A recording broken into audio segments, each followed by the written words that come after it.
We'll start in 5, 4. Good morning, members.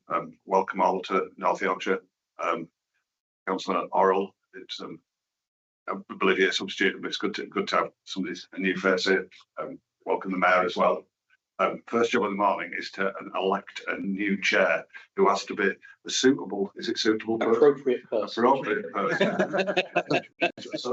And that basically means it's a bit of a different political party, or preferably a different political party to the mayor.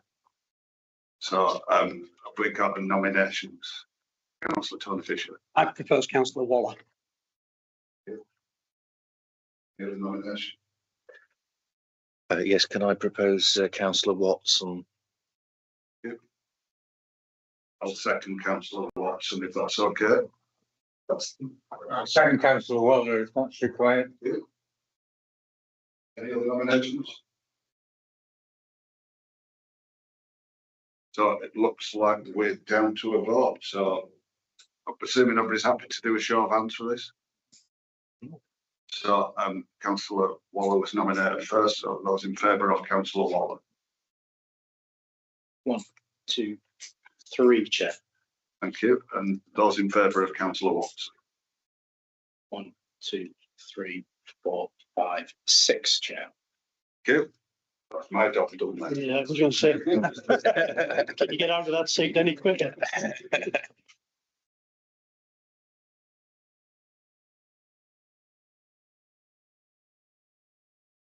With your jacket and chairs. Good morning. Obviously, thank you for having the confidence to vote me in as the chair for the meeting. Do we have any nominations for vice chair? Can I propose Councillor Byrne? Yeah, Councillor Bird. Any other nominations? Seconded. Yeah, I don't think we need a show of hands. Yeah. As long as you're prepared to accept the post. Thanks very much. Thank you. Yeah, overwhelming. Thank you very much. Thank you very much. Apologies for absence. Thanks, Chair. It's apologies taken as Councillor Christine. Noted. And we've also, as mentioned earlier, you've got people, Councillor Keeble substitute Councillor Richard Watson. Yep. Item 4 on the agenda is the minutes of the meeting held on the 11th of March. We're all happy to accept those. Yeah. And item 5 is declaration of interest. Does anyone wish to declare an interest in any of the items today? No, we have no interest in it. Just for the record, I work in the rail industry for a consultant that does contracts for Network Rail. Yeah. Given that there are some mentions of rail issues here, I think not a direct financial interest. No. If you have a specific area of concern, please raise it. Item number 6, public participation. There are no public questions or statements, Chair. Just don't know that was coming. So moving on to item 7, the mayor's update. Thank you. Over to you, David. These microphones on, okay. Thank you, Chair. So I sent through a report the other day, so I hope people got that in good time. We can try and get that early if possible, if people like in the future. But just to kind of give a bit of an overview of kind of what's been going on since the last overview and scrutiny meeting, and just a few of bits to follow on from there. So, as you'll be aware, the Combined Authority transport funding we've been allocated for 25-26 about £95 million. We are looking to get more flexibility through that funding of how that can be spent, because we'll know that when you get government money, quite often there's a lot of strings attached. So we are after a bit more flexibility on that. So we're working on that with government as we speak.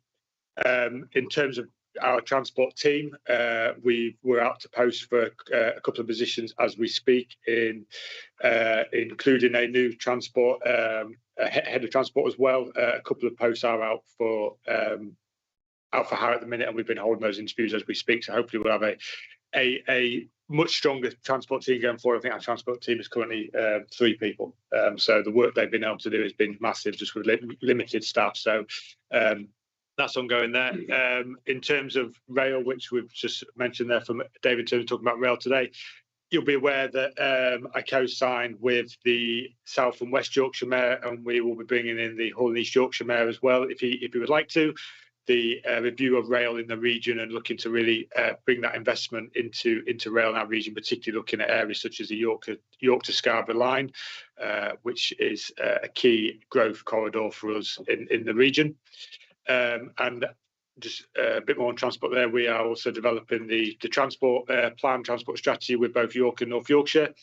This is obviously a really big piece of work, and undoubtedly so that transport is just about the biggest issue that we all face in our region. So officers on both sides have been heavily engaged in that, and with the CA team. So that piece of work is ongoing.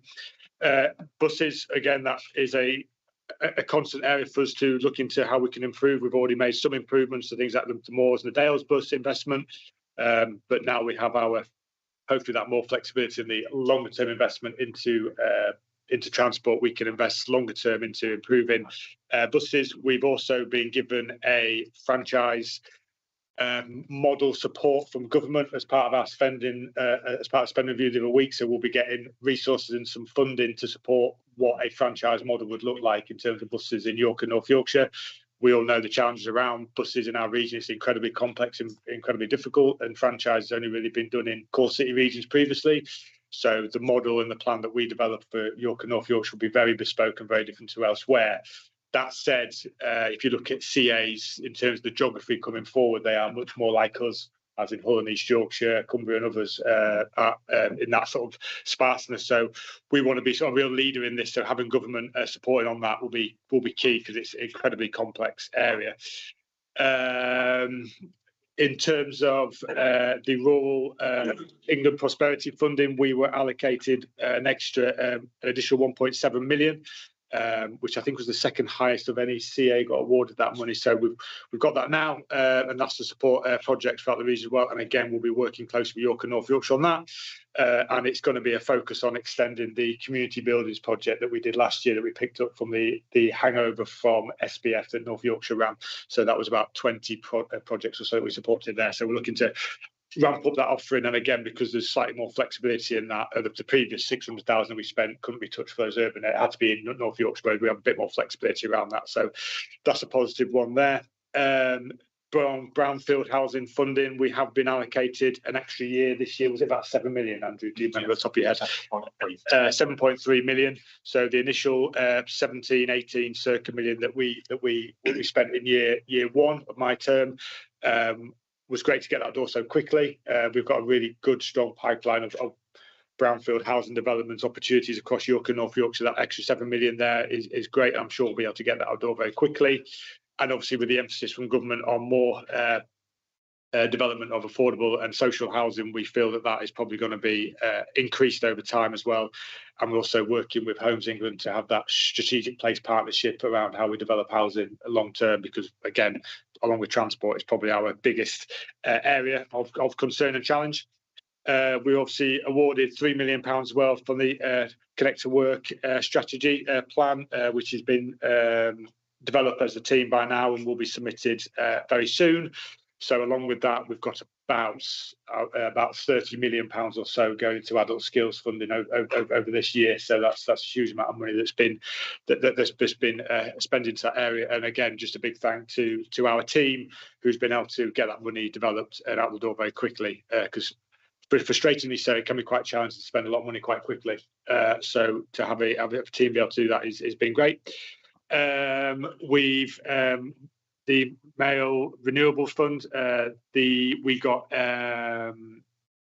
granted 700,000 from government to develop up a plan of projects to develop around net zero. And so we've identified some school buildings and other buildings across the region to be able to get that funding through. So that's another really good success on that as well. And along with the £10 million to support the energy generation projects on public estates. The Maryland Investment Challenge Funds, so that's the Carbon Negative Challenge Fund. So those awards will be going out in June, July time. The first round of High Street funding has been allocated. I think it was 18 projects in the end. So the round 2 is going live in July. That's nearly £8 million going there. The Business Innovation Fund, 5 million, that will be in July, and the Skills Innovation Fund, along with all the other Skills Innovation Fund, that's been awarded. So quite a lot going on those things there. We also, on the adult skills and free courses, we were allocated another 160,000 and another 200,000 to develop boot camps and skilled courses, particularly around construction training, because the one big concern we have is we need to build the homes, but do we have the construction skills? About 30%, I believe, of construction workers are going to be retiring in the next 10 years. And so we need to fill that void of the next generation coming through. So it's looking at those construction skills as much as growing the building the housing. Sorry.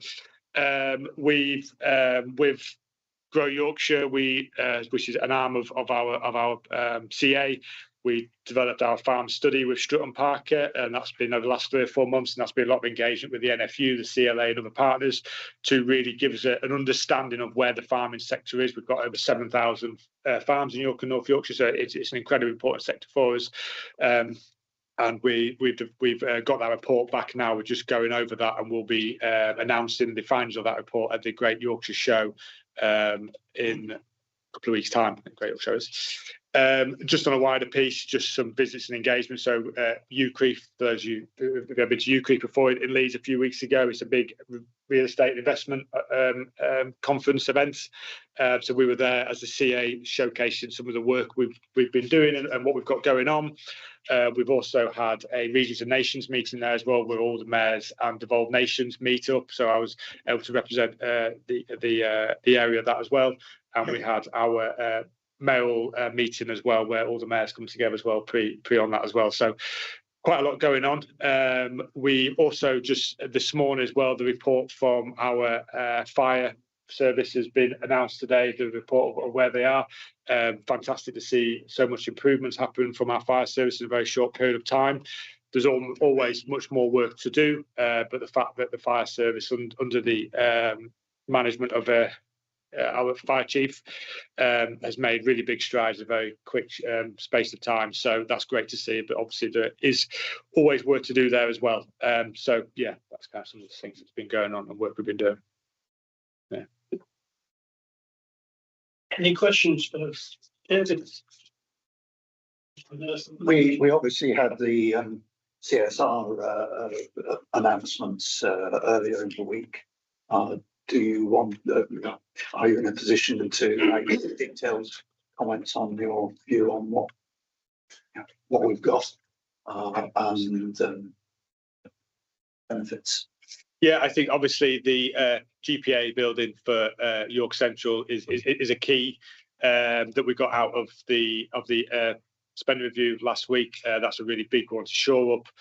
The York Central project and planning having that shored up has been great for the region, actually, not just for York, but for the wider piece.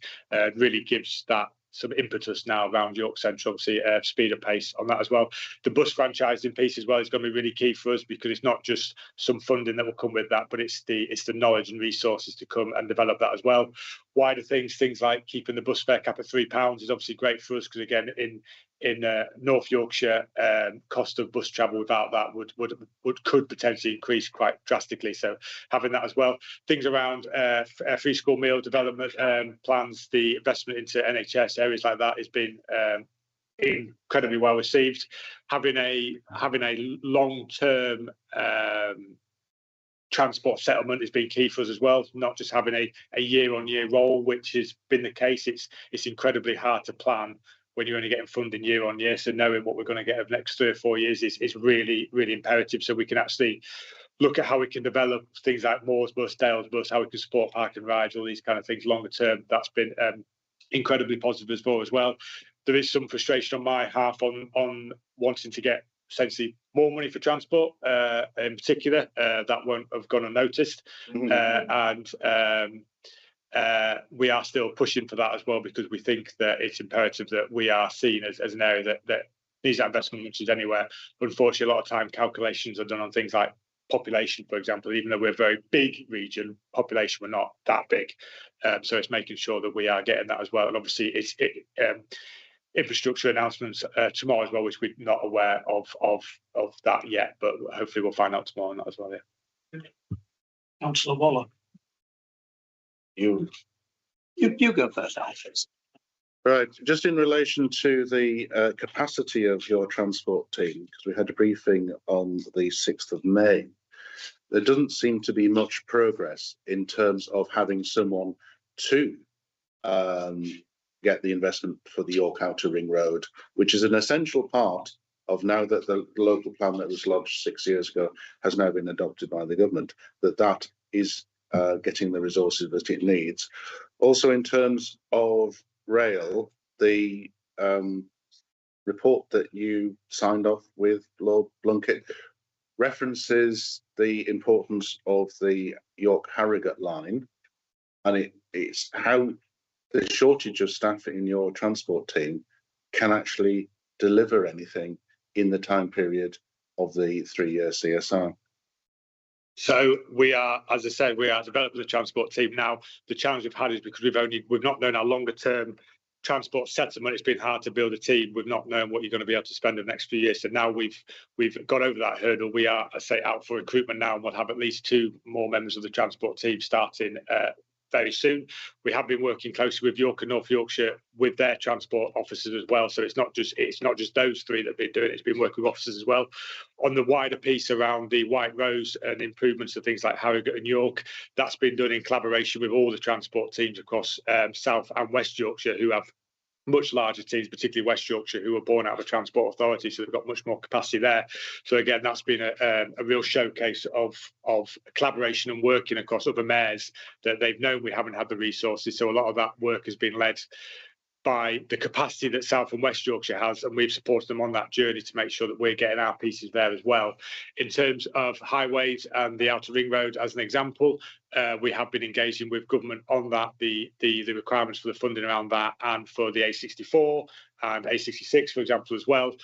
So that's not necessarily a limitation on capacity, because that's us engaging with government and me directly with ministers on how important those are. So that's not a concern on capacity on that element. The concern has been capacity in our transport team, but we are combating that now with obviously going out for recruit now and been using the resources that York and North Yorkshire have, and particularly on the White Rose agreement with the Lord Blunkett review, that's been very much led in partnership with South and West Yorkshire, who do have a lot more capacity.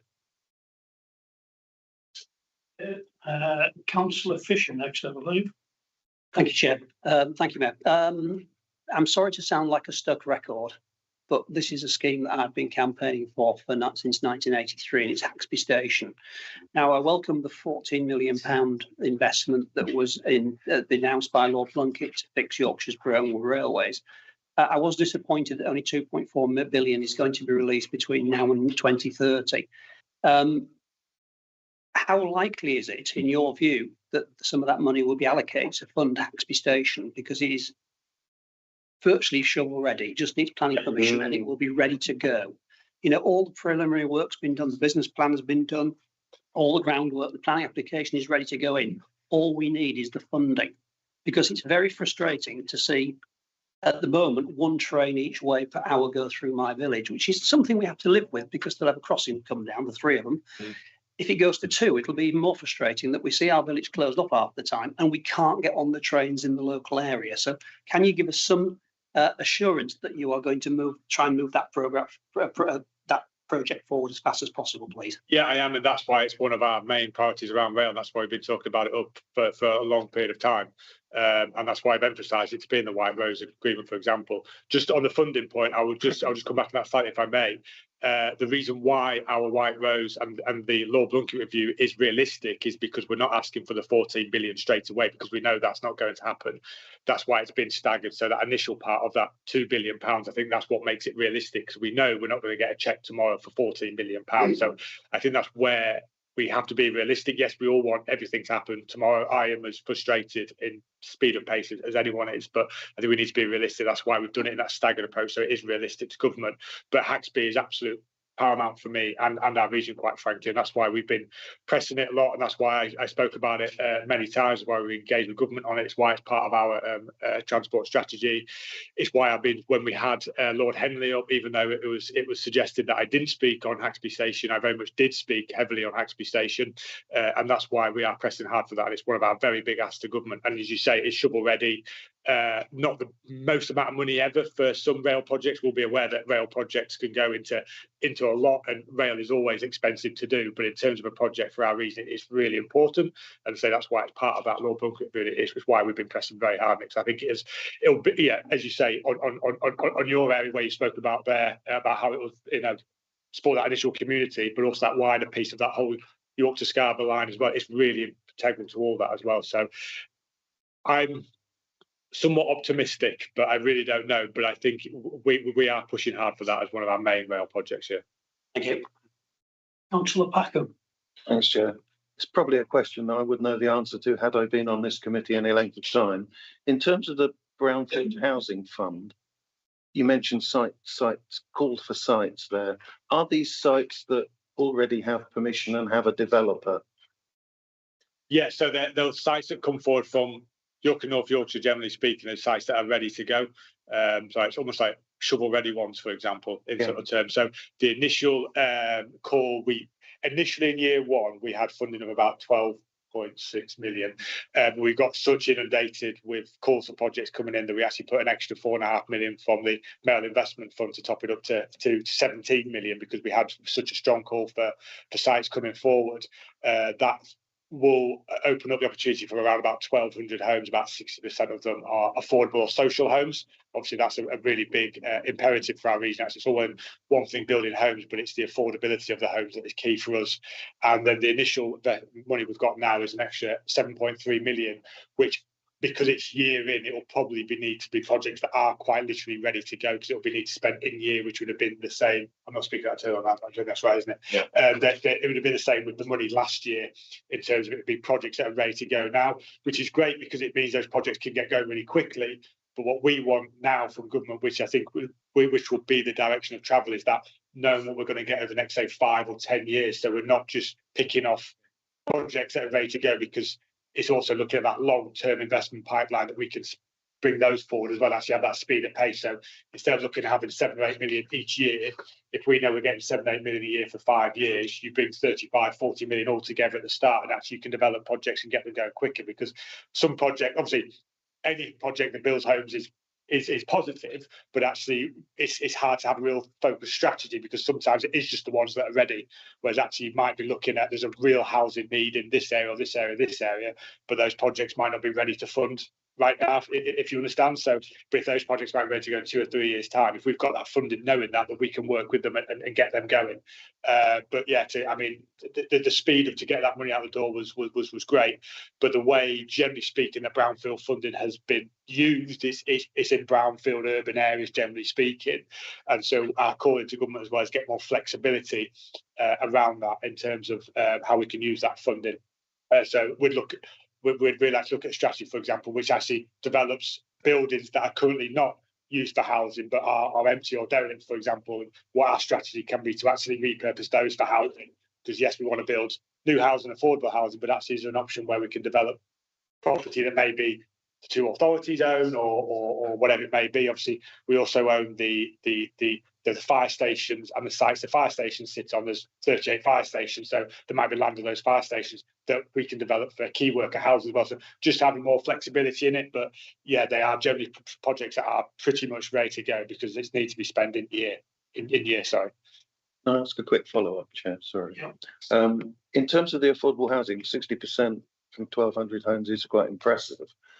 There's that affordable housing covers a wide range of types of affordable housing. Yeah. Does that include all types?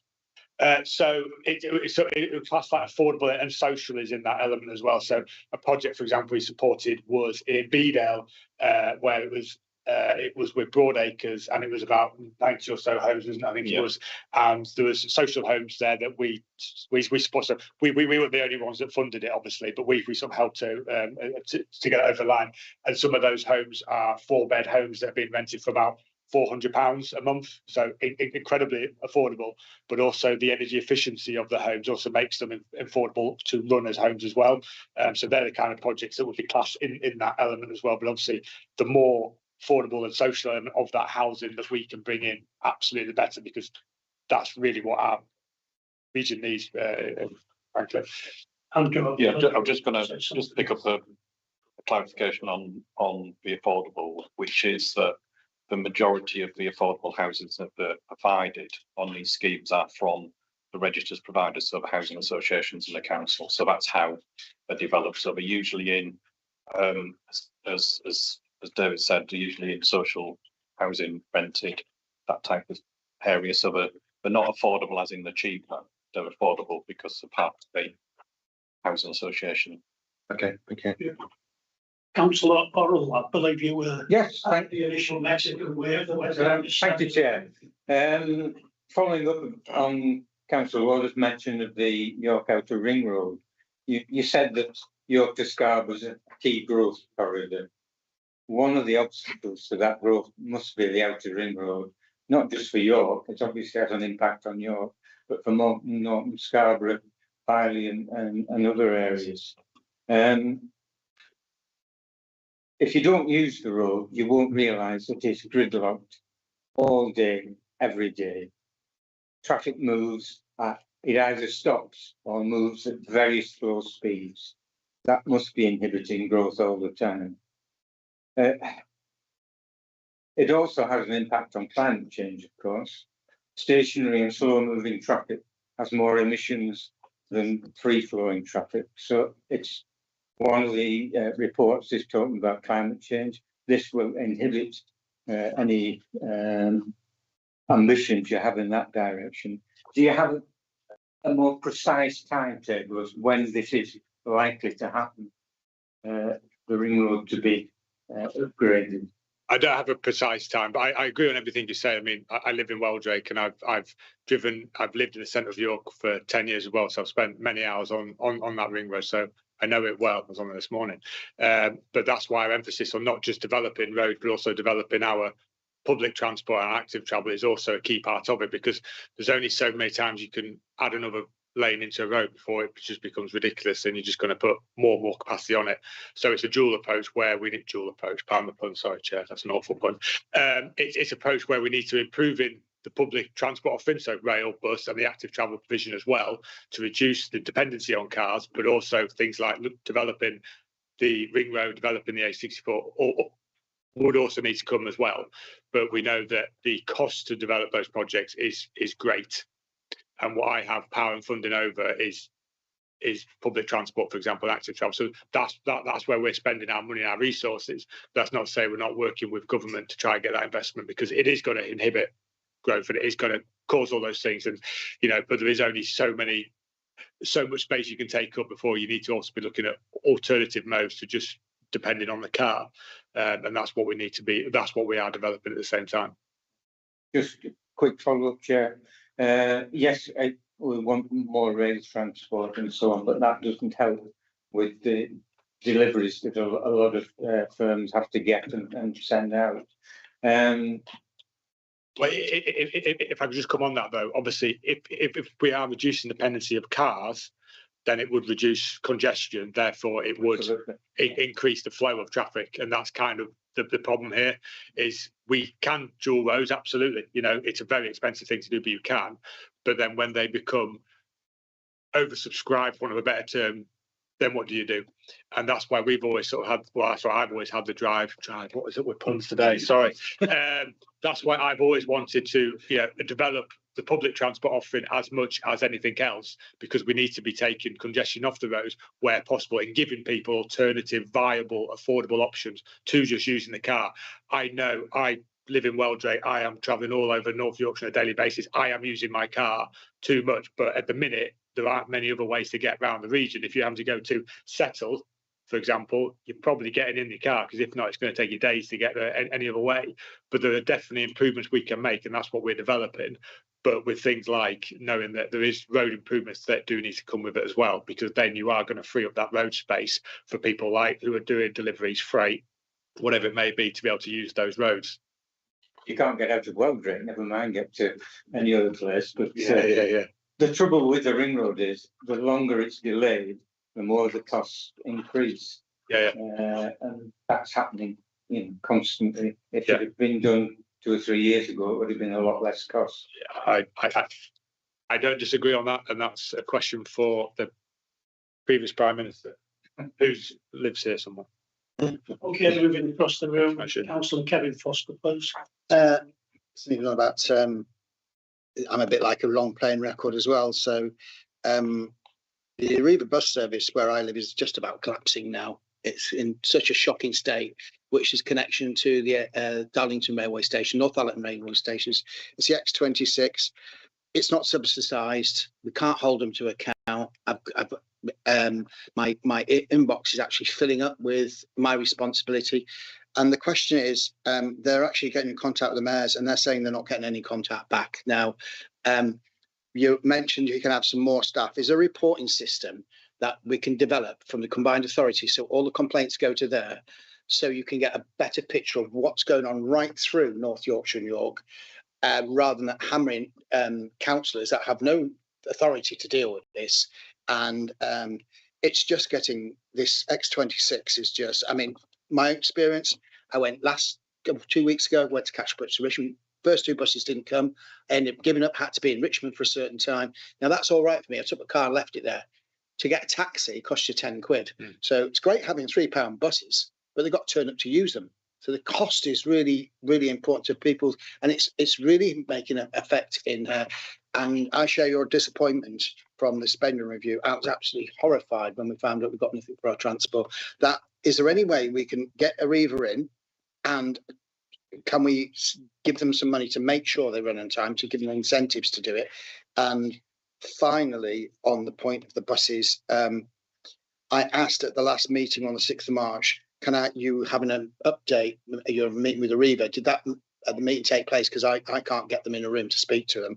And can we have some feedback from that? I did ask last at 6, but I haven't had anything back for feedback with the Arriva meetings or any of the other councils, any of the meetings I had with the buses. Thank you. Thanks. I'll follow up with Arriva on that. So currently it would be with the exec member for transport where those complaints would go to on that kind of area. We did get all the bus operators around the table in York a month or so ago, maybe longer now, maybe a month or so ago. And it was a really positive meeting. I think what they all hinted at was they've not had that kind of engagement with local authorities on that level before. And it's kind of felt like they'd been sort of almost working in silos and not having that joined up approach. So I think now having a central focus around the CA where they can all come together is going to help, because it's going to need that joined up working. And you touched on Darlington as well. It's also looking outside of our borders, and that's a really important part of particularly what we're doing on the White Roads, but also for us looking into the northeast element as well, and how we develop our transport offering that goes cross-border, because that's the real challenge, especially where you've got areas that maybe say franchise like West and South Yorkshire, and how we develop our plan that sits alongside that as well. But in terms of the meeting with the operators a few months ago, so now, yeah, really positive, a lot of engagement. We are going to be working with them ongoing with our developing our transport plan around buses in particular, looking at those earlier wins that we can bring in, so how we can get them all operating collectively. So looking at things like an app, for example, that all operators can use, so we can have like real-time understanding where buses are, for example, looking at what we can do around bus stops and developing bus stops as well. But it's really about getting them in a room and developing the bus strategy we have now, but knowing we've got that longer term investment, we can actually start looking at those routes that are key and actually start to invest in them and support them. And that's been the problem is when we've only known what money we've got for a year, it's really hard to go and invest in say a new route or a new offering, because you've only got that money for a year, and then it's not sustainable or viable, is it? And then someone becomes reliant on it, and then you have to take it away. So knowing we've got now for the next 4 years means we can look at those offerings around what those key routes are and how we can support them going forward. What I would really like to do, and you touched on sort of those buses and how we can link in, is how we can link those into our rail stations in particular, and how we can look at a system where if you're in a facility of a rail station, what those bus offerings are to get people into that integrated system and use that rail, and actually having the reliability of knowing those buses are going to come, which is probably the single thing that we get most from people. It's not necessarily the cost of the buses, it's the unreliability of them. And I don't need to explain this to you, Ken, but we get some areas of our region that they talk about the weekly bus. And if they rely on a weekly bus and that weekly bus doesn't come, then they are really cut off. So, yeah, getting the operators around the table is really good, really positive. And I think obviously now having this franchising plan and resources and support there as well is really going to help to bring those operators to the table and really engage them much stronger. But I think the oversense was that they hadn't really had that engagement. So they've been kind of left to their own devices almost to a point. And now we have sort of a central focal point to work with them and develop the strategy that we want from them, really. Can I just come back on a couple of that, please, Chair? I agree. Key routes, the roads I'm talking about is recognised through North Yorkshire's key road network, that the bus travels through the A6136 to get the routes to Richmond, then to Darlington to get us out from where we need to travel. So I agree with that. So that's why I think we need to be looking at that. And the executive committee, the executive member for transport in North Yorkshire, he does get these, and I believe he just passes them on to the North Yorkshire. And finally, would you think about having that reporting system in the combined authority with one of your new managers that does that system go, right, you can report buses that are not there, so you get the bigger picture? Yeah, it's so that obviously we can explore what we're really keen to do, and that's what we're looking to develop with a plan now, is understanding what are services that we're really after now. And potentially there has been offerings that have worked. So there was it called Your Bus, which was an offering that ran, but it only had funding for about 18 months. So it's looking at what's worked in the past as well, that maybe only had that short-term funding that we can bring back to life. So that's where having that engagement with officers in both sides and local councils and area committees as well is really useful to get that on-ground information to feed it. So if you've got specific routes, for example, or specific offering that was once on, but it wasn't viable, whatever it may be, how can we bring those back to life now that we've got that certainty of funding longer period of time and this franchise development where we can actually go explore those routes now again. So I think we've just got a different way of viewing things now than we may have had, and hopefully some more levers and options to go at. But I think having that engagement on the ground information is really key, and that's what we're developing up now. Yeah. Okay, thank you very much, Chair. Moving on to Councillor Richard Coster. You can actually get a train to Settle. You can even get a train to Settle from Manchester on a Sunday, but you can't get a train through the rest of the week because there isn't a train runs on that track as a commuter train. It's a forgotten part of our area. It's the west of our region, but it does have a rail network, but it's only there at the moment for bringing tourists who want to come and do the Three Peaks. It would have been nice to have seen something in the west of the region with your announcement with Lord Blunkett, but I just didn't see anything, David, at all. I mean, we've got Cross Hills where it's a major road and the rail, the rail crossings down for up to 50 minutes in an hour. And that's a major east-west link between, the deprived area of West Yorkshire, Keighley and the north of Bradford, and the deprived area of East Lancashire. And there was nothing in there, which I found very, very disappointing. I know we were working together with other mayors, but we appear to have lost the Lancashire mayors and those northern mayors at that side of the country. So I would like to see more of that in your thing. And you've announced money for the Dales bus. Is that expanded service, or is that just the same to keep the same existing service going, which is good, but it's not going to deliver what we need to do on bus transport as it stands? Yeah, the Moors Dales bus is expanding some of their services, but again, because we only had funding for that first initial year, it's hard to then go and say, right, here's investment for the next 3 or 4 years that you can go and ramp up your offering even greater. So now we have that security around what investment we've got, we can actually start exploring with them, which they both have developed a between a 3 and a 5 year business plan of the routes that they would look to explore. And now we know what funding we've got, we can actually start having those serious conversations about what that entails and how we can support those longer term. As you said, you can't just support a route for a year, because it's what it's really costly to do, but then people come relying on it and then you have to drop it away. So knowing what we can invest now over, say, the next 3 or 5 years means we can actually ramp up that offering, because obviously they'll need more drivers, for example, and all the rest of it. In terms of the wider piece on the rail investment, I mean, we can't have everything in it, but it was also the case of, because it's not necessarily mentioned in it, the development of rail infrastructure and rail improvements across, say, places like Leeds and Bradford and Harrogate and everywhere will have a knock-on benefit of the entire region, of the entire north, generally speaking.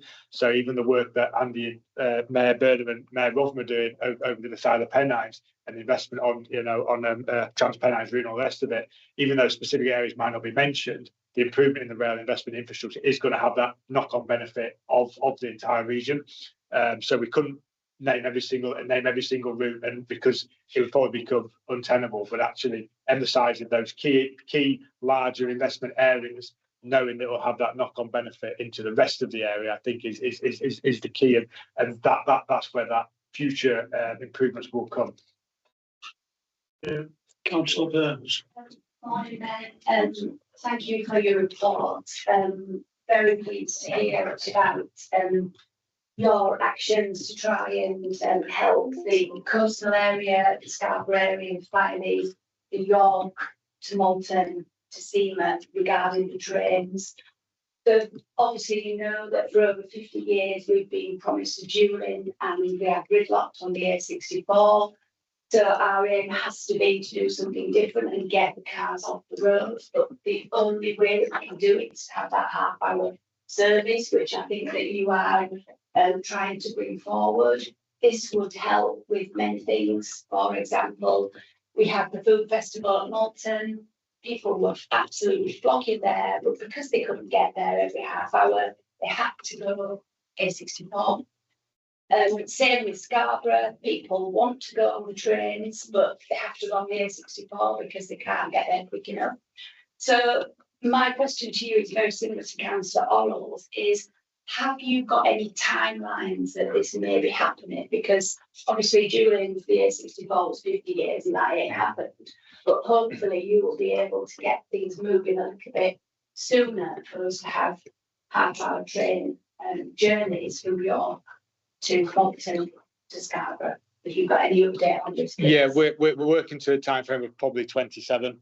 The two challenges around the half-hour trains are the lack of train drivers, so we need to train. I think it's circa 22 train drivers, and the lack of rolling stock, so we need to physically get the trains. Yeah. And training a train driver takes about 12 to 18 months, that kind of area. So it's really development of the driver. So that's something that we're developing now with Trans-Pennines and with Northern as well. We've got Northern around the table to discuss because they can put that offering on as well. So it's work with both those train operators to see which one would offer the better service and which will be quicker, and it's training the train driver. So we're in the process of that now. But again, because we know we've got funding over the next 4 years, we can actually invest in developing that line. Whereas again, doing it for a year, you can't invest in a train line or supporting the train drivers for a year, because then what?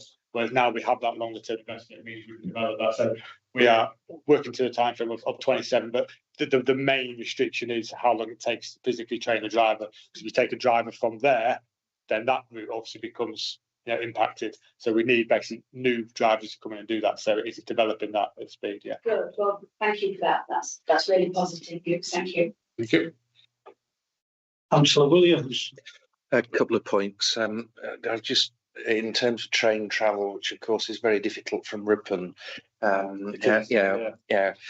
I would just point out that that train travel is fine, but the more people that you've got travelling by train within the same family, the cheaper it actually becomes to travel by car, because of the expensive nature of a lot of the train fares. So you can actually put as many services on as you want, but ultimately if the fares are so expensive that people are still viewing the car as a cheaper option to travel, you won't necessarily have the success that you're hoping to have. So I think it's not just about frequency of service, but it's also the cost of the travel that I think that needs to be borne in mind. So I just make that point. But in respect of the Adult Skills Fund and the welcome additional funding, where you reference 40 to 60 new courses being provided, are those being provided across the authority area, or just in specific locations? Because obviously it becomes more difficult for people to access training if they live miles away from where it's actually being provided. Yeah, it's been a big. Our biggest challenge in our region is the geography and the size. I don't have to explain that to anyone in this room. So it's why when we're developing our adult skills strategy, is looking at how we can work with the developers and training advisors we've got all across the region. So it's making sure we are doing that, and also the flexibility around courses. So develop things like courses that can be delivered on an evening, for example, home learning, for example. So you're not just having to rely to go to York College or Harrogate College for your learning. So and we are very fortunate that we have a lot of very good quality training providers across the region and colleges. So it's working with a strategy that works with all those right across York and North York. So we are touching every area, but also the flexibility around the courses. So things like home learning, flexibility in learning, being able to do courses on an evening as well. So it's not just set Monday to Friday, you've got to go to York College. So all that is taken into consideration, because again, if you are, we know about 25% of the 25-year-olds, for example, don't drive or access to a car. So if we're expecting someone to come from Bedale, North Arlington or Thirst to head to York College, for example, that's just not viable or feasible, even though some people do. But that's just how we take learning to people, and that's a strategy we're looking to develop with almost everything we do. Is how we take the offering of the CA, what we deliver to people in their communities, rather than being reliant on having to travel again. Thank you. I've got two more councillors who have indicated, and I could go to move on after that. Councillor Lawrence. Yes, thank you. Two questions. First of all, obviously, the authority's only been in existence for a little over a year, so it's been post-just. Are you satisfied outside of the transport area, we've already talked about, that you are adequately resourced to deliver? Know that quite a lot of bids seem to go in at the last minute. Is there adequate resource there? And also, what are we doing on the follow-up? You obviously talked about getting money out the door. The next stage, obviously, is seeing the actual delivery on the ground. How are we monitoring that? Are we actually getting the delivery on the ground that we are hoping from all those different grants and that we've been giving out? Yeah, so just on the second point first, if I may, Chair. So part of contracts, and when we are working with organisations or businesses or whoever who we are funding, then part of that process is having that follow up and making sure, because at the end of the day we are spending public money, so it needs to be shown that it is having a positive impact. And so we do have follow up processes which are part of the contracts with the people that we are dealing with to make sure that they are meeting the criteria that we expect, but also meeting those outcomes as well. And also we are in the process now, I think it's just starting, where we have to do a review of mayoral investment funding that we've spent, and making sure that is also meeting the criteria and is being wisely spent. So that is something we're in the process of doing now for this first period, and it's a fairly ongoing process, that as well.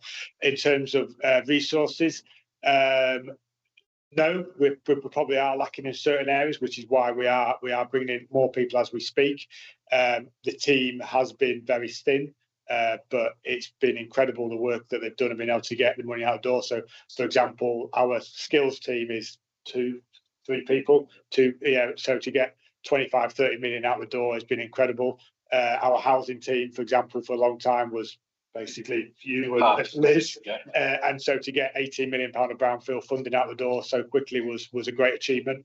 Our net zero team, who are incredible, they've got sort of 20 odd million out the door as well. So no, in a lot of areas, but without getting into too much of the complex details, our CA was set up a couple of years ago with nowhere near the emphasis of how much money and responsibility a mayor would have. And so we've had to deliver on our original devolution plan that was developed a couple of years ago, and now almost have to rewire it and almost start again, because how much more money and power responsibility we have, and with the devolution white paper coming through, that's only going to increase. So, for example, we may just get an allocation of £700,000-800,000 from government to go do a project, and to be able to get that money in the door and then get it spent and out the door in a matter of 6 weeks does take capacity. So we've been very fortunate to be able to work with both York and North Yorkshire and get support from their officers.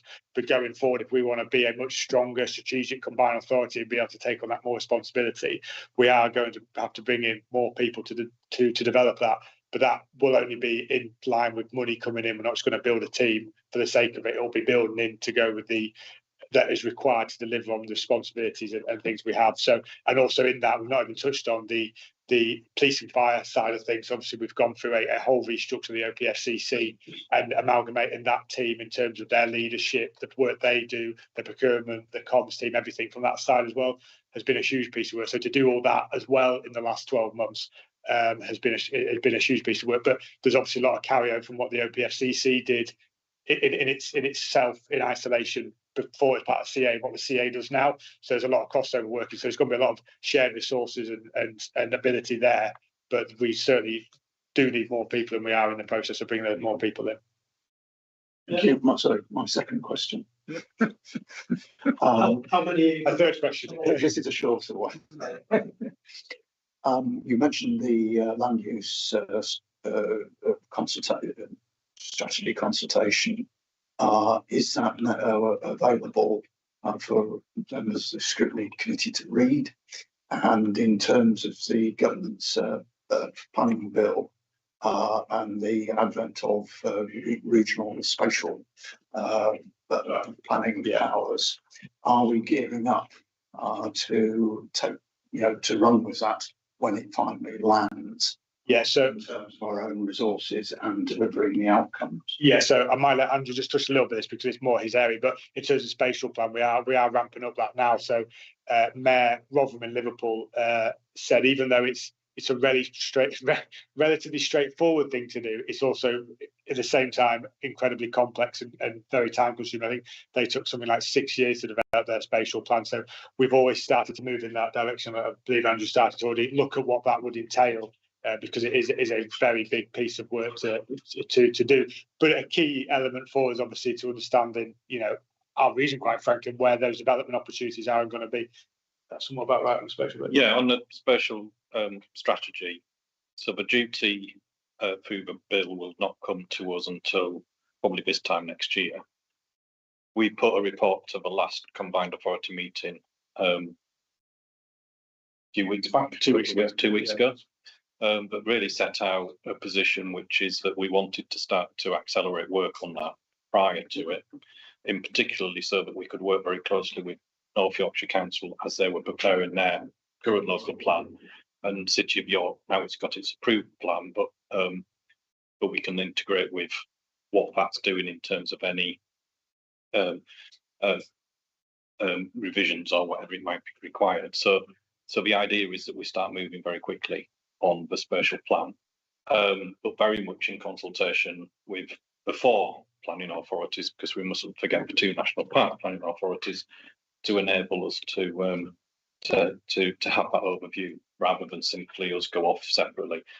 Actually, before this meeting, I was in a meeting with the North Yorkshire planners talking about how we could start to think of joint procurement of any of the reports we need to do and joint commissioning of any of the work, so that we're not repeating anything. We're making it the most efficient process possible.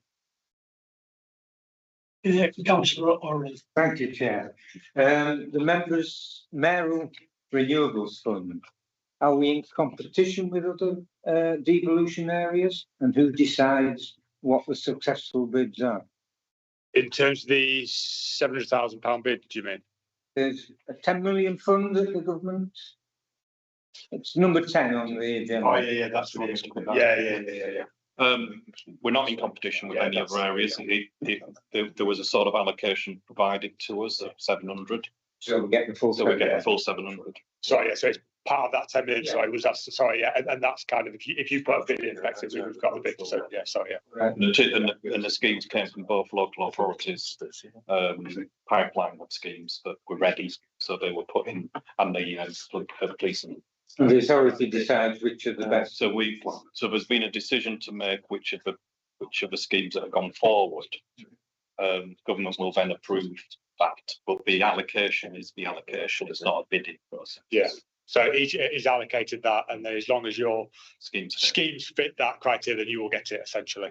Yeah. Right. So government is still deciding how things happen, which is not what devolution was supposed to be about. To a point on some things, but let's take £700,000 with a smile. Absolutely. But the current position is that they're not so. I mean, yes, in technically speaking, they are, but actually they're not coming back and saying we won't do this and won't do that. They just don't want to see the schemes that we want to use the money for. Okay, thank you. Yeah, I have two speakers. We had asked a question, and I will not be taking any more questions after that, just to give us a chance to move on to the other business. So, Councillor Wallen. Thank you, Chair. In relation to the Trailblazer project, which started 1st of April, the previous answers I've had to how that money would be allocated would be through existing providers.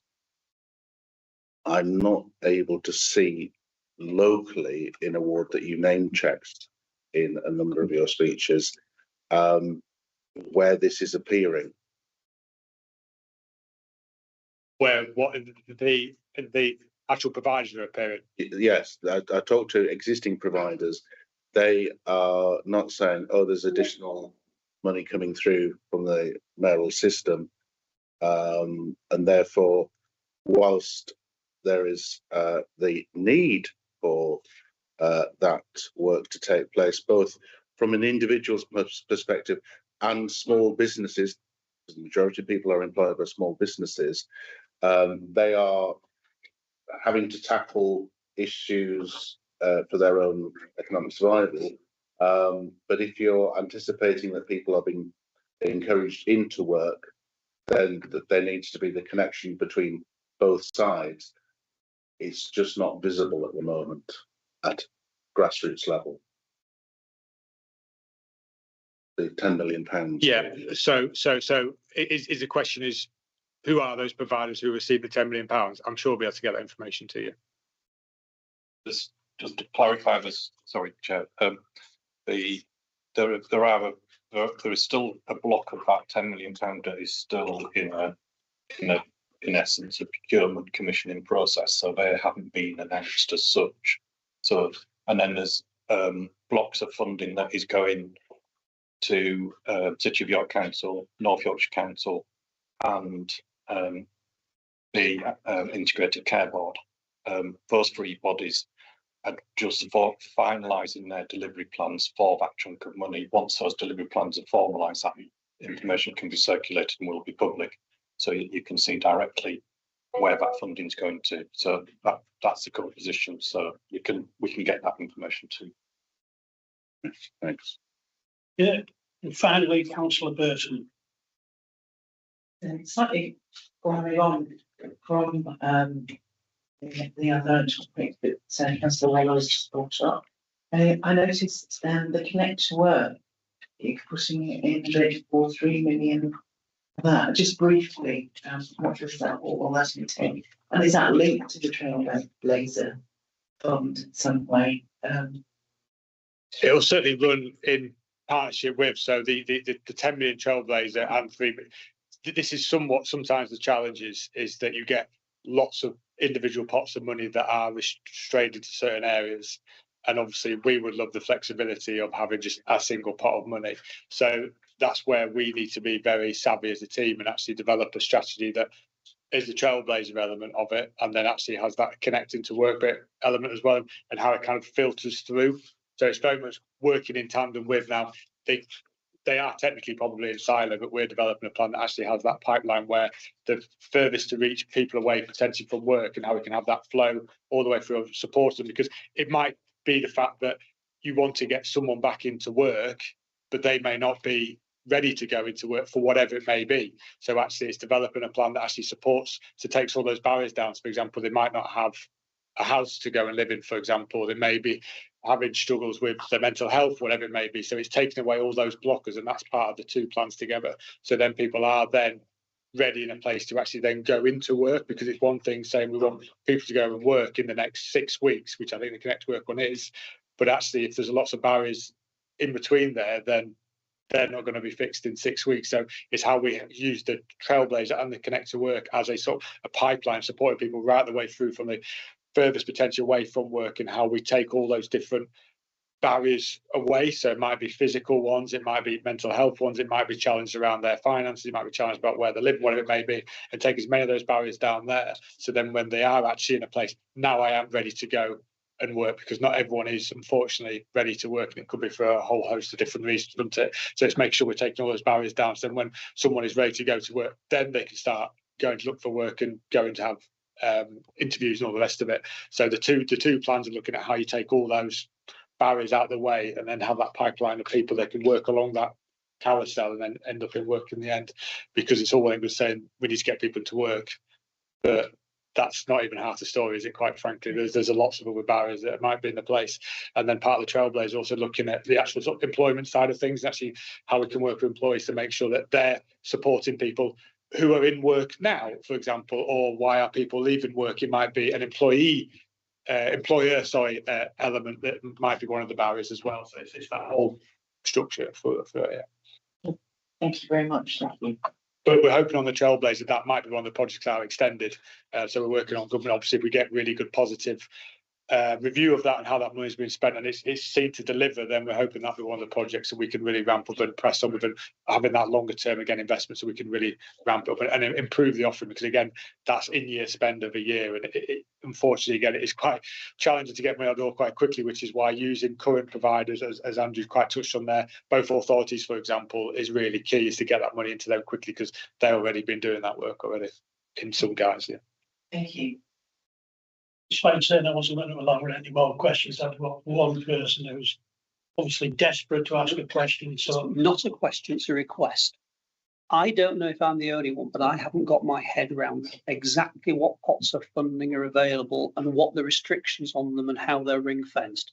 Would it be possible at some point to have some kind of paper distributed to members or a briefing to actually clarify exactly what your pots, your sources of income are, what pots of funding there are that you've allocated them to, what the restrictions are on those pots of funding, and how they interact with each other? Would that be possible? Because I think it would help me a great deal to understand exactly how money passes around the authority and what it's used for. I'm sure my finance officer would be incredibly happy to put that piece of work together. I'm sure we could get that to you. Yeah. Thank you. okay. No, I'm just going to say that part of we have got it in various places we could bring together, but one of the things we'll come on later when we talk about local growth plan is the delivery plan that comes after the growth plan. And one of the key things we're keen to do is to set some of these investments against that, so that you can see the join between these different things. Okay, I think I've given everyone a reasonable chance. Everyone has spoken. So we will move on. Thank you very much, David. Thank you, Chair. As always, very comprehensive answer. Yeah, sorry. Andrew, would you mind if we just take a 5-minute comfort? Well, that's fine, because we've just got to get our carbon. Yeah, so 5-minute comfort break. If anybody needs a loo or cup of tea or coffee, but please take the opportunity. Tea's a bit lukewarm.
Resume the meeting now with agenda item number 8.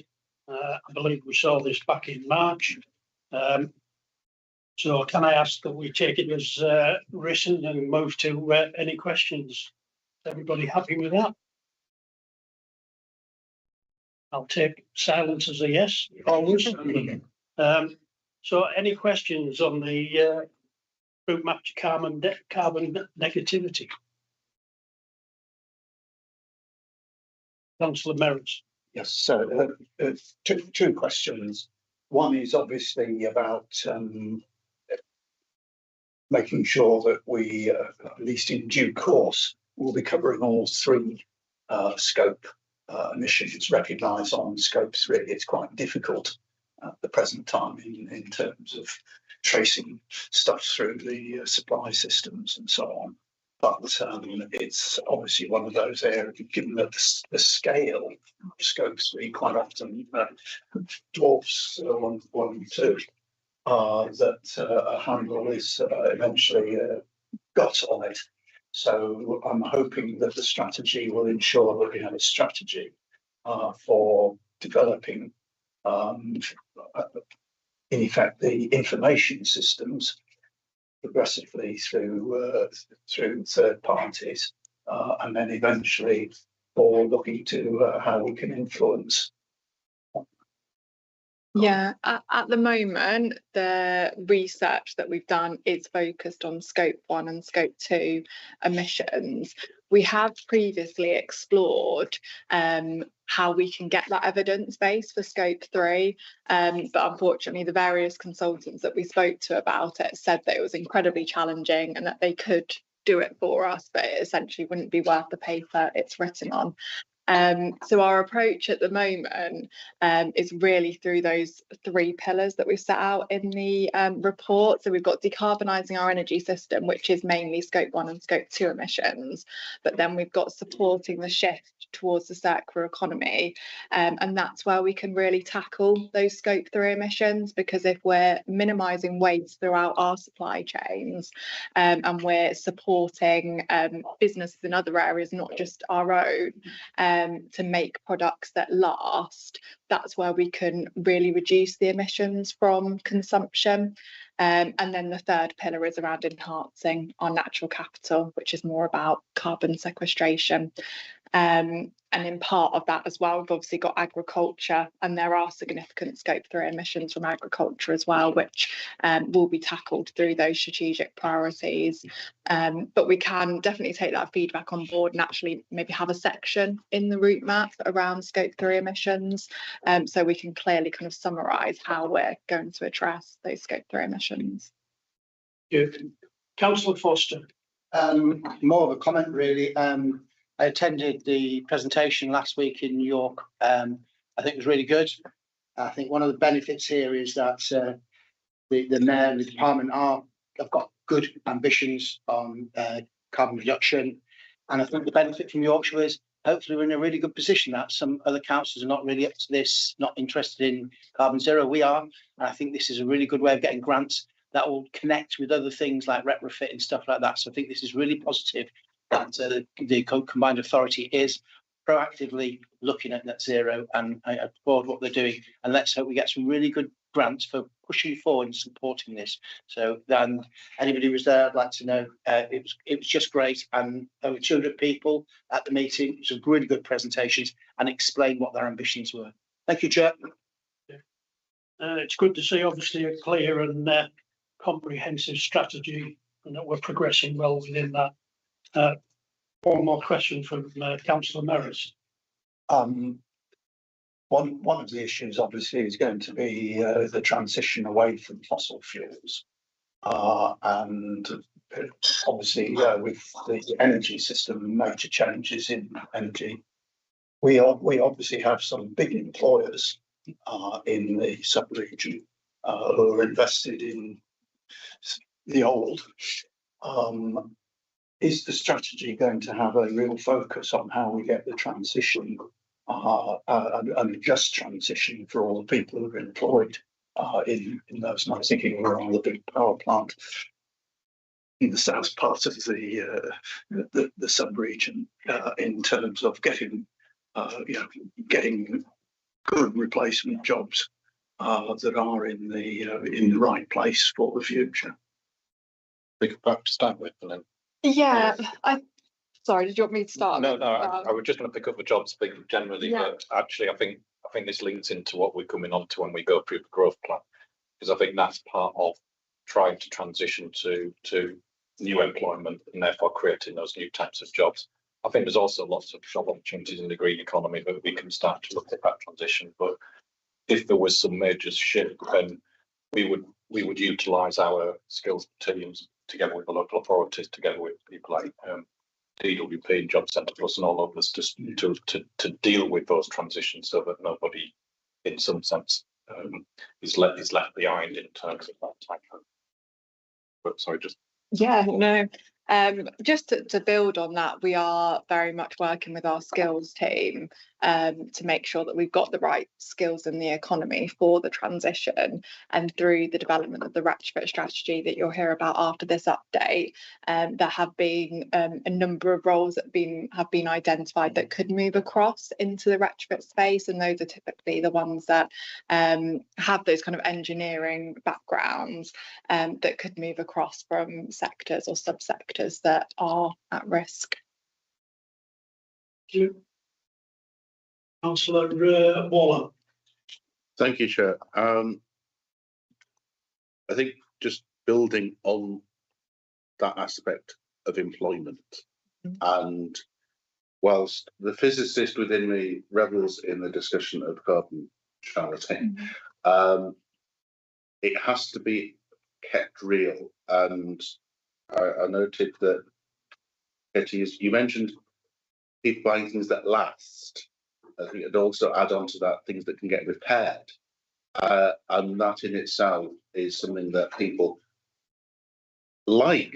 The aspect is quite retro, but it is a more efficient use of resources, and having that capacity built into the products that everyone buys. So I think it's about, and I mentioned it when you came to scrutiny, is keeping it real, because a number of different people will come across this in the North Yorkshire area. Some are bought in, they understand the climate change aspect.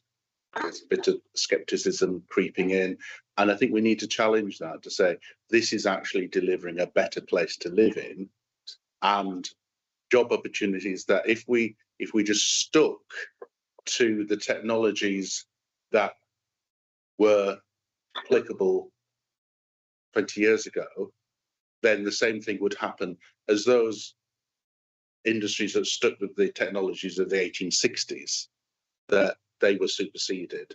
And therefore, in order to maintain that level of good quality employment, we have to be looking at this aspect, the carbon negativity, but that it's not just a scientific thing in itself, is actually applying this to people and bringing them with us by demonstrating that this is a benefit. And therefore, I take your point about the growth, but it is about that constant linking in. Thank you. Yeah, that's a really good point. And we've heard that a lot through the stakeholder engagement that we've done to date. And in the previous route map to carbon negative, the why for doing this was very much to reduce carbon emissions, and doing so in a way that benefited communities and businesses. But actually through this round of engagement we've done, we're almost flipping that, so that we're doing this to benefit communities and businesses, and the how is reducing emissions and that transformation to carbon negative. So to some people that's a really subtle shift, but actually for us, and guiding our strategic priorities and the actions, that is really important. And in terms of your points around kind of how do we make this real to people, again, that's something that's come up a lot in our stakeholder engagement, and the draft route map to carbon negative at the moment is quite a heavy policy document, and we feel like we do need that policy document that has the detail in, partly for our local stakeholders that have a real vested interest in this agenda, and partly for central government, so that we can use that as a tool to show we've got a really strong strategic direction, and use it to leverage funding. But we also recognise that we do need a public facing document that breaks it down. And in terms of your points around repair, something that we have discussed with stakeholders is essentially using those 7 R's of the circular economy to show that's what we mean by this quite abstract concept. It's actually about rethinking, redesigning, repairing, remanufacturing, and really trying to bring it to life. Councillor Marris. Yeah, for a final question, Chair. On the transport section, fully support the 4 main points that you've got there. I do wonder, I think there's a 5th one that's missing. To be fair, at the moment we don't have the powers, but when we get the regional spatial strategy, if we are going to encourage active travel, if we are going to maximise the use of public transport, then planning is absolutely key. Where do the new developments go, both the housing and the employment, that allows you to have distances that enable active travel and enable volume of passengers that you need to make public transport viable? Yeah, completely agree. And something that we've really had an eye on as we've been refreshing the document is making sure that we've got that really clear integration with other strategies like the local growth plan, like the emerging transport work. So there is that really clear read across, and that helps embed it within all of the combined authorities' work rather than this just being driven by the low carbon environment team. Yeah. Councillor Foster. Is there sort of tolerances in this, so that if some things work worse and or don't actually deliver, and some things deliver better, that we actually end up at carbon neutrality, maybe not quite in the direction that we want to bring all these policies together? I'm just looking at some of the agriculture things and thinking some of those may work and work very well. Some of those may come across resistance and therefore may not work as well. So do we have that built into this? Yeah, I would say that with the previous route map, we didn't have the mechanisms that we needed to regularly update it as much as we needed to. But with this version, we've got a really keen eye to the data and how we can update it every year, get progress from partners on the delivery of different actions so that we can more regularly refresh it. And like you're saying, that if we're doing really well in one area, well, can we do more of that? And if we're struggling with another area, particularly we know agriculture and transport are going to be slow to decarbonise, how can we kind of adapt and pivot? So that'll be a real focus as we're developing that performance and monitoring framework for that. Councillor Burton. I wondered, I saw the policy statement at the end of the report, and I wondered about the transport in particular, whether you're making a special effort to make sure that transport is inclusive public transport for those disabled people that can use public transport. Because there is a problem with the fact that quite often only one wheelchair user can get on a bus. There's restricted issues on trains with mobility scooters, and the whole offering of the train system has been found to be really lacking. And are you doing anything specific to make sure that those that can use public transport are able to engage in that active travel? Yeah, so within each of the sectors within the route map, we've worked with stakeholders to develop what we're calling at the moment a series of co-design principles. So there'll be principles that ourselves as the combined authority and hopefully other partners will use whenever they're developing a new policy in relation to decarbonisation or developing a new programme or project. And that inclusion one and accessibility cuts across all of the sectors, and particularly transport. So it's in there as a guiding principle at the moment. And in terms of interventions, the stakeholder engagement that we've done to date has been more focused on what should the headline interventions be. And then over the next few months, we'll be developing more detailed action plans. So we've not got the detailed actions yet, but that will come, and we've got that hook in the guiding principles to ensure that that happens. Could I just follow up? Yeah. So you're engaging with disabled people's organisations at this stage? Not at this stage, but we will make sure we do so as part of the development of the action plans. Could I encourage you to engage with people at an early stage? Because what often happens is a strategy and plan is developed, and as an afterthought, disabled people are then included, and then it has a tendency to, it's a bit like retrofitting really, because it's very difficult then to make it fit. And again, with the retrofitting the buildings, more housing that's suitable for disabled people, to bear that in mind as well.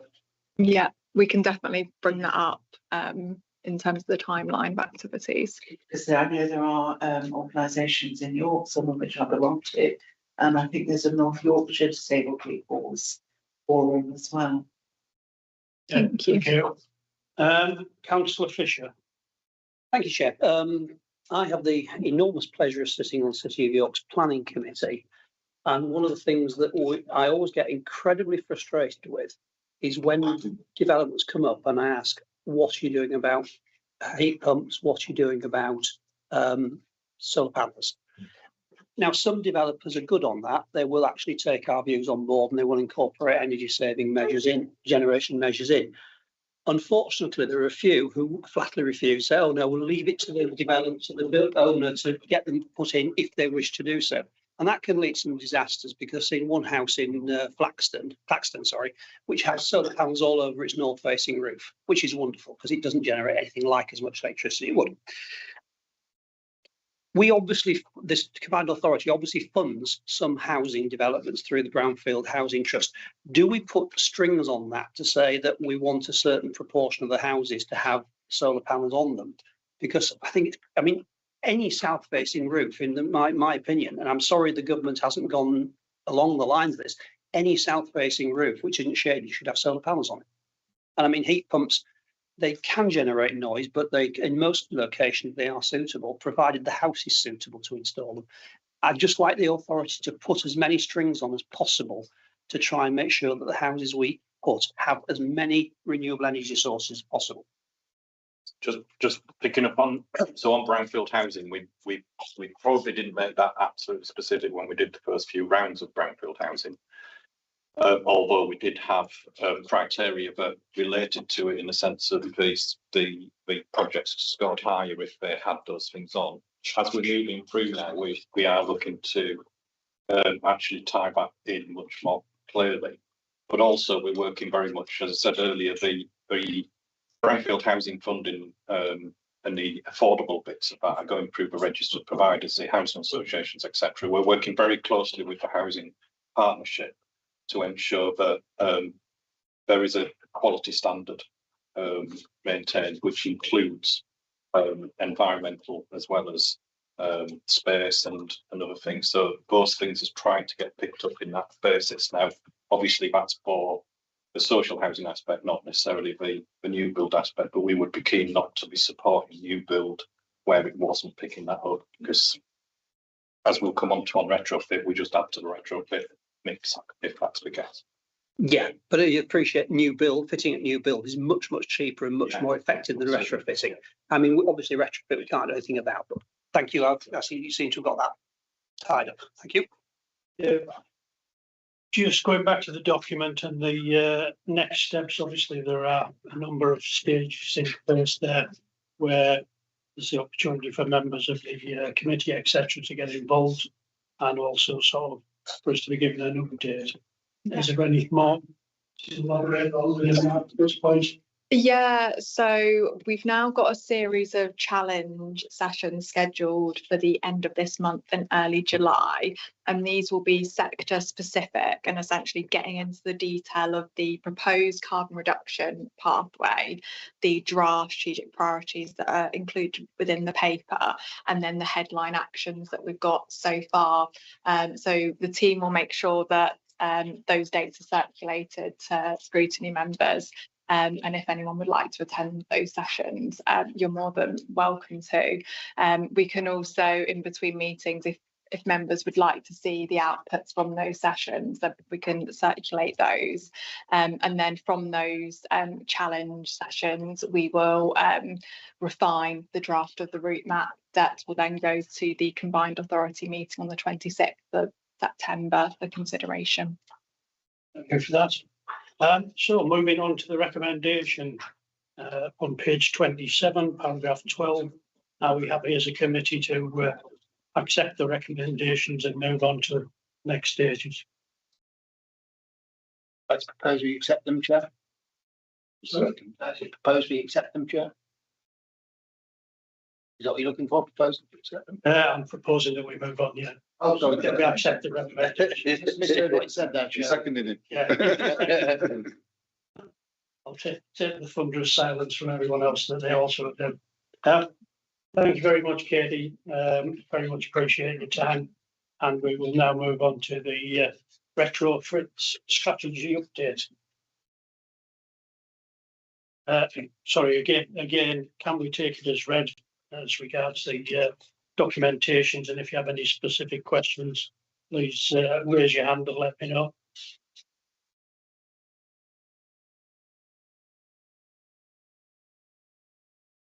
Yeah, given the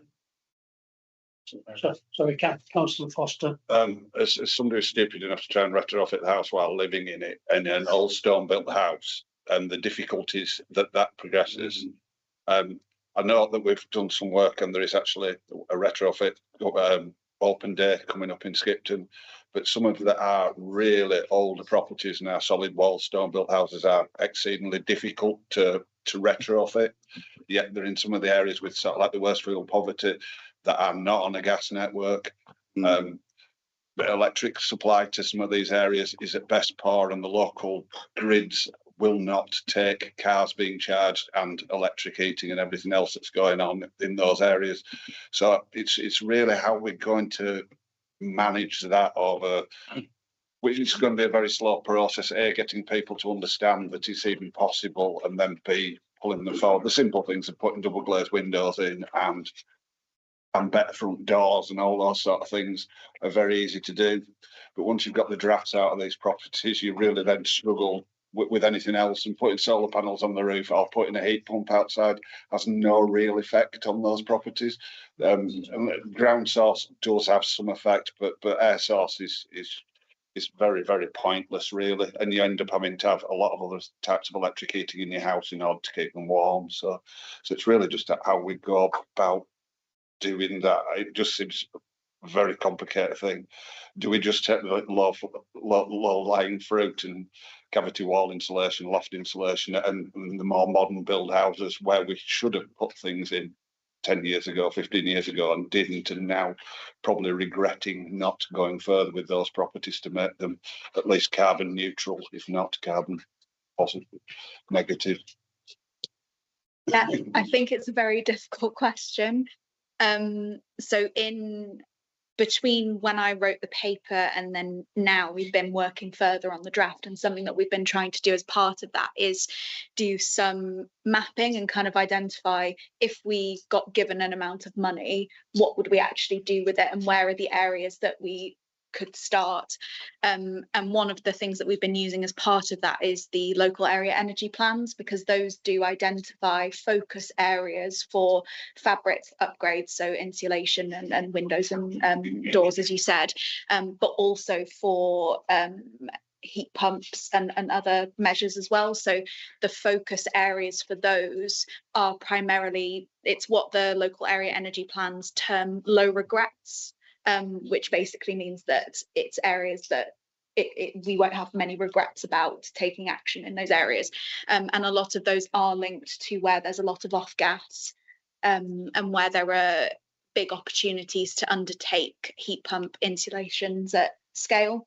So it's something that we're looking at as part of the draft now, to try and understand how we even begin to make a dent. Obviously, a lot of the programmes that have been delivered by local authorities and by housing associations, etc., have made that dent, and a lot of the way that homes have been prioritised through that are around the impact on people. So again, those that are in fuel poverty or where the condition of the home is quite poor. So if we continue down that track, then I think we can use the local area energy plans to help inform that.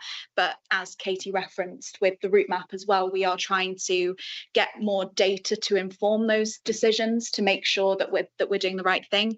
And I think to your other point around the difficulty with particularly those stone built houses and things like that, it is really challenging. And again, the strategy tries to reference that we need unique approaches for all of our buildings, because it isn't a one size fits all. There are plenty of houses that are built on the same estate with the same materials and things like that, but have a different EPC or have a different kind of standard. So we need to, as far as possible, take a unique approach for each building. So it really is also making so you can do it. So I think making sure the power companies and the power grids are there. I think that there is a big thing where getting communities to develop their own power sources. I think especially in these more rural areas, but you can't do that if you're just going to put that power straight into the grid, and basically you lose it rather than use it, if you know what I mean, which I think we need to start getting a head on. And also the skills required to deliver this stuff, that we just do not have the people. We need to get in now into kids at school saying this will be a job opportunity for a long time into the future of the retrofitting industry.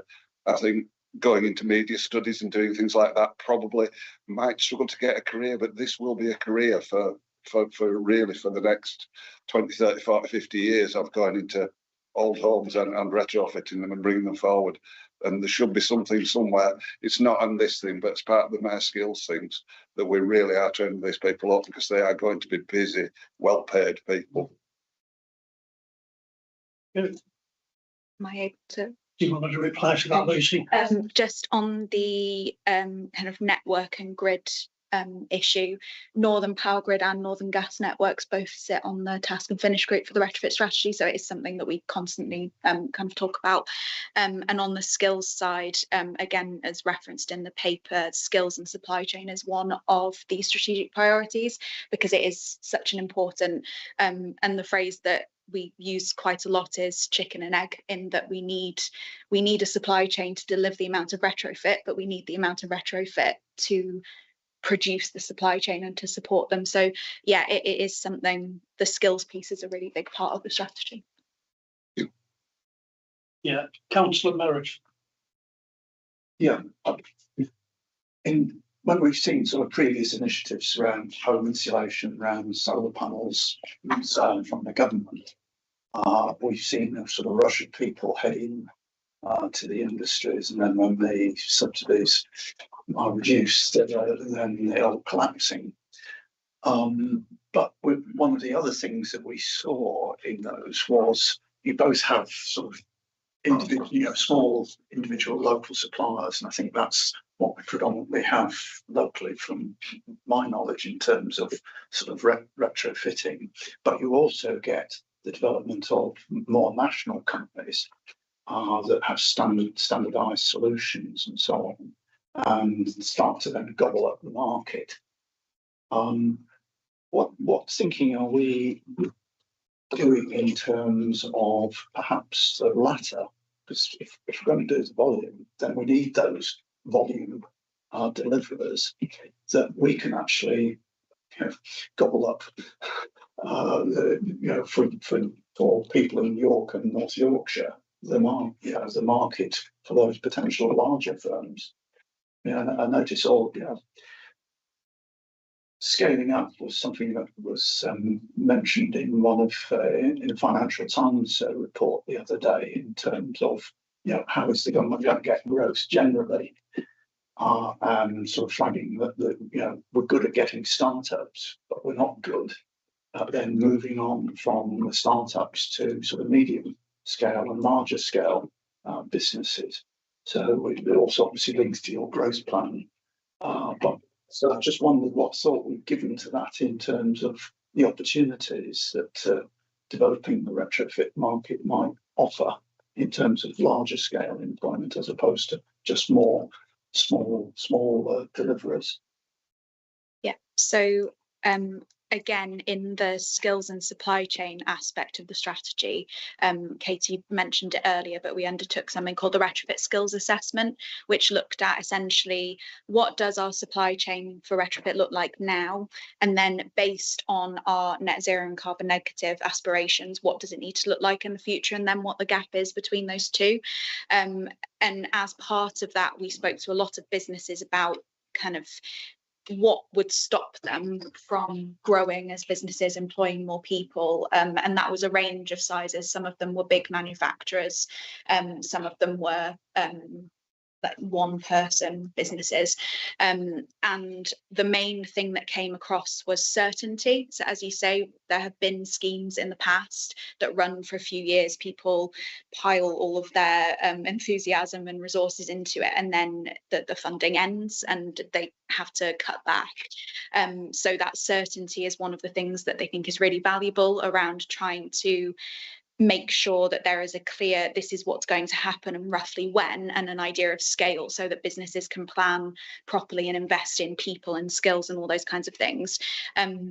So the idea with the strategy is that it provides some of that certainty. Obviously, quite a lot of that will still have to come from central government and from other stakeholders across the region. But ideally, the strategy should be pulling together lots of different stakeholders so that we at least, again, have some of that scale. On the point around sort of the small, large businesses, again, from the retrofit skills assessment, a lot of the businesses within the border of York and North Yorkshire are smaller to medium sized businesses. Obviously, our supply chain doesn't end at the border. We have quite a lot of businesses that we engage with regularly who are West Yorkshire, Hull, East Yorkshire, all kinds of places. I think that engaging with those small businesses is really important, and through the York Retrofit Network, which is something we've been running through an Innovate UK funded project led by City of York Council. As part of that, it is the smaller businesses that come to those events predominantly. Again, you still get the big manufacturers, but a lot of the smaller people are the ones that really want to know what's going on and kind of stay in touch with what's happening at a regional level. Through that project, which is the Retrofit One Stop Shop for York, or the Rossi project, through that, the one-stop shop that has been created, the way that they've worked with the supply chain is essentially creating a supplier marketplace. So businesses of any size become onboarded with that. They go through a verification process that looks at things like, are they financially viable, and all those kinds of things. And then through that, they can then bid on the work that is coming through from householders. So I think that that is one way of encouraging that scale. Even though it is small businesses taking part, it's all funneled through into one way. So that's one approach. But I think also continuing to engage with all of those businesses and trying to get them to work more together, and to be aware of what else is happening in the region. And even things like quite a few of the people that come to the network meetings that we have didn't necessarily know other people in the retrofit space. So even if they are going to someone's home and installing a heat pump, for example, if they now know, oh, I do know someone else that does double glazing, that does insulation, etc., then they can start making those connections as well. Thank you. Moving on to Councillor Foster, followed by Councillor Packham. I just want to make the point that we talk about solar panels a lot, but is there an opportunity here that we can actually try and start making them in this country? Because the amount of ones that brought in, and I'm just wondering if we're going to be one of the councils that leading this net zero, is an opportunity we can go to national government and work with them, find out, can we make these in our county? And that would be a massive job, and it would be leading the way. So it's just something I've thought of for a while. Why are we importing these panels, and why are we not making them themselves? And there could be a real opportunity there for the county if we're going to be one of the leading lights. Thank you, Chair. Yeah. All over the place. Councillor Packham. Yeah, I don't want to be negative, but this retrofit issue has been kicking around for a long time, and I think you look at the amount of money that you reckon you need by 2038, 8.7 billion. you got 230,000 properties, 250,000 was it, that need retrofitting. I look at the council houses we've got now in North Yorkshire. I think there's what 10,500. I think it's 10.5. How many of those need retrofitting? A large number of them. I'm just really concerned that we can put forward as many strategies as we like, and we keep putting forward strategies on all sorts of things. How confident are you that you can actually now start to move things forward on retrofit, because it's so slow, it's painfully slow? And for example, do you know how many properties have been retrofitted in Yorkshire and in York and North Yorkshire over recent years? Off the top of my head, no, but I can probably check. I'd be interested to know, because I think it'll be quite a small amount.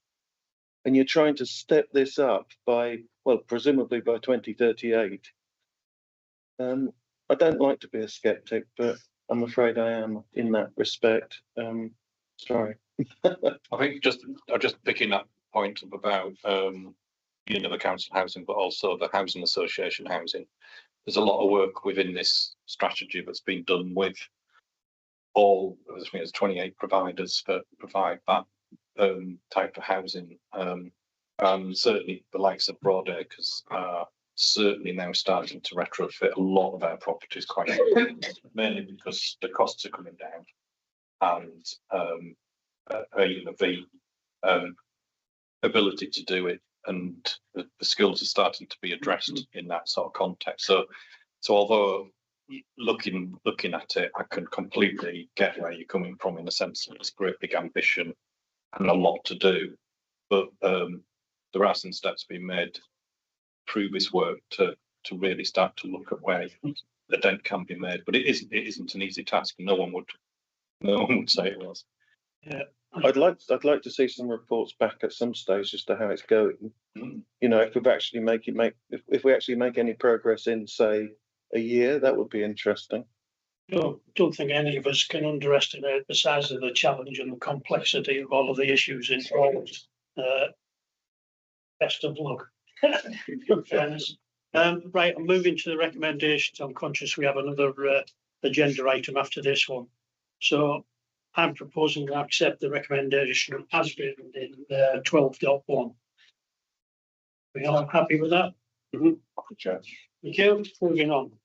Now we'll move to the York and North Yorkshire Combined Authorities Local Growth Plan Update. Again, and we take the document as written and ask any relevant questions that you'd like to get an answer to.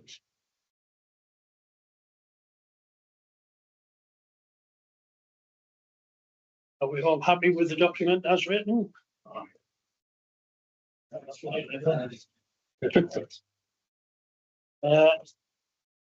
So we'll take it as written and accept the recommendation. Sorry, Councillor Merritt. Yes, two questions. One on defence. Defence industries. This government CSR is putting absolutely enormous sums into defence capital expenditure, and I just wondered.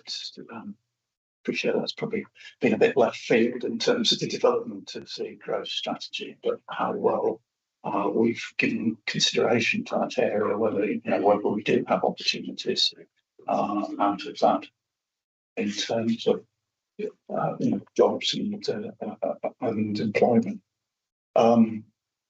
Second question, health and social care. There's an acknowledgement of the issues that were raised by respondents in that area, but it does seem a little sort of reluctant. And I just wanted to explore, as I say, the tone of how that's being responded to, and what we think is possible and what we think isn't. Yeah, I think on defence, I think we've been looking at this probably in 3 ways potentially, and obviously the defence review has just come out and the spending review has obviously acknowledged the need to invest further. I think the three ways in some ways is one is we're looking at what economic opportunities there are for the investment actually in the garrison. So, for example, there's likely to be some substantial investment at Catterick in housing, vision, and those sort of things, and that offers us opportunities for contracting, supply chain, and so on, and jobs. So, I think that's one part that we're currently having a real look at. The second bit is around the capital for equipment, defence equipment, and that's probably less so for us because we certainly are in that same competition as some of the major players, but there are some small businesses, medium businesses in our area that do provide and supply the defence industry, and therefore we need to investigate that a bit more to see if there's some real potential. And I think thirdly, within sort of the loose term of defence, but security, we have GCHQ at Scarborough, and cyber security is really critical as part of that. So we would see some economic benefits, and we would look to see where we can actually really push on that. So that's really what we're trying to do on defence. But it's not something. Sorry, it is something that we've been looking at for quite a while. It's not new, but it is new in the terms of the emphasis is changing a little bit. So that's currently where we are. I think on health and social care, it's always a really tricky one in this piece, and I won't deny that. Because on the one hand, you know, it's health and social care that underpins everything else that we're trying to do, and everything that, you know, if we don't get the foundations right, in a sense, the rest of it tumbles. But we see this very much in that sort of growth strategy. So we're not ignoring the fact that we have got an economic strategy, but we'll identify some of these other aspects. So we concentrated on this growth plan to be about some of those other ones. But saying that, we have added a fairly clear section during the consultation around not necessarily inclusive growth, but actually the importance for communities and the importance of this will in terms of acknowledge those health determinants. I think the other thing coming out, and I'd spent the day yesterday at a work and health summit down in London in Whitehall, and what was really interesting, and Alan Milburn was doing some talks about, who's obviously the previous a while ago actually health secretary, but he's done a lot of work on the Schools Trailblazer part of it. And one of the things coming out of there was the importance of health in terms of healthy businesses and healthy workplaces, health contributing significantly to growth. So not seeing it as the end result, but seeing it as almost a thing that could actually help to create that environment for growth. So I think there is a little bit of tweaking that we probably need to do within our growth plan to acknowledge some of that aspect of it. As an industry, it's really difficult because it is an industry that needs lots of people. It's under-resourced and so on. I'm not going to make any political points. You're the politicians, but there is some really severe issues within the health and social care sector. When we were looking at some of the background information to the Schools Trailblazer, just for example, mental health is becoming an increasing reason why people can't access work and can't get back into the labour market. So again, part of that is a shortage of mental health nurses and so on and so forth. So and the support. So there's lots of things around the edges, and how we can develop that, as well as social care and health being an industry in its own right, in terms of science and technology and those sort of things. So sorry, a very long-winded answer to that one, but I think it's a really tricky one to deal with to some extent. Did you have a secondary question? Just a supplementary on the defence capital. I mean, if we look at what's been going on in Ukraine and the way they've had to defend themselves and the growth of drone technology, which is clearly recognised, it's actually a lot of small businesses. And we do have some here that have done all of that. So that, and we have the acres as well to test them. So well, we have a lot of no-fly zones, but there are some companies think there's some enrichment actually. There are some companies that actually are quite high tech in that drone industry. So it's those types of things that we would want to start to look at. What potentially is it's certainly something that we're following. Thank you. Councillor Foster, then we are moving on. Just on about the defence industry, yes, they have disposed, there is some opportunities for the combined authority. They've done disposal of sites. I made it public. There was a great opportunity there to build some like council stock on or social housing coming forward. But more importantly, with the MOD, there's money with MOD, and whether the combined authority see that's an opportunity to actually improve the infrastructure if they're doing it while they're at it. So there is some opportunity with talking about road infrastructures, and you heard me whine on earlier about the A6136. That's part of it, and there could be some. It's an area of development, so there is an opportunity for the combined authority there to work with the MOD where they come through, and we could get some funding from the MOD for that. Would improve things in the area. As a follow-up to that, Strensall, Queen Elizabeth Parish Strensall, I've heard that on the grapevine there is likely to be significant investment put in that. Last time I went around that, 50% of the houses on that site were empty. You know, and there's a substantial number of houses there. So any investment that could bring those back. The only problem is that many of the houses on the actual Strensall Park area were built in the late 30s, early 40s, and they will need virtually retrofitting to get them back into use. But it's an opportunity, and I think the combined authority should look to bring those houses as far as possible back into use.